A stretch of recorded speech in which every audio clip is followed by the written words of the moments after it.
ద్వితీయ స్థానంలో సంచరిస్తున్నటువంటి చంద్రుని యొక్క ప్రభావం వలన భార్యాభర్తల మధ్యన అన్యోన్యత అనేటటువంటిది లేకపోవడం, ప్రతి విషయానికి కూడా చిలికి చిలికి గాలివానగా మాటల యుద్ధం జరగడం, ప్రయాణాలు చేయవలసి రావడం, మార్గమధ్యంలో ఆటంకాలు ఏర్పడడం, మళ్ళీ వెనక్కి తిరిగి రావలసినటువంటి పరిస్థితులు ఏర్పడడం లాంటి ఇబ్బందికరమైనటువంటి పరిస్థితులే అధికంగా కనిపిస్తున్నాయి.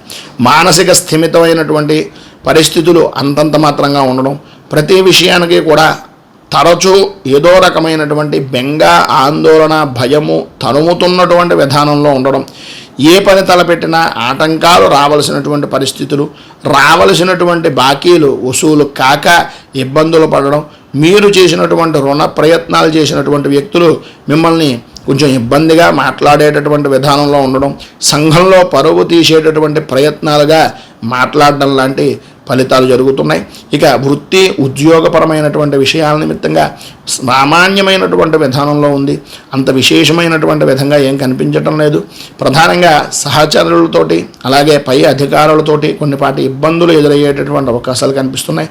వ్యాపారపరమైనటువంటి విషయాల నిమిత్తంగా పెట్టుబడి పెట్టేటటువంటి సమయంలో 1కి 10 సార్లు ఆలోచించుకొని నిర్ణయాలు తీసుకోవడం వలన చాలా మంచి ఫలితాలు జరుగుతాయి. పైన ఉదహరించినటువంటి ఇబ్బందుల నుంచి, ఘోర కష్టాల నుంచి ఉద్ధరించడానికి శ్రీ దత్తఘోర కష్టోద్ధారక స్తోత్రాన్ని పారాయణ చేయడం, దగ్గరలో ఉండేటటువంటిది ఏదైనా దత్తాత్రేయ దేవాలయాన్ని దర్శించడం వలన విశేషమైనటువంటి శుభ ఫలితాలు మీరు పొందుతారు అని తెలియజేస్తూ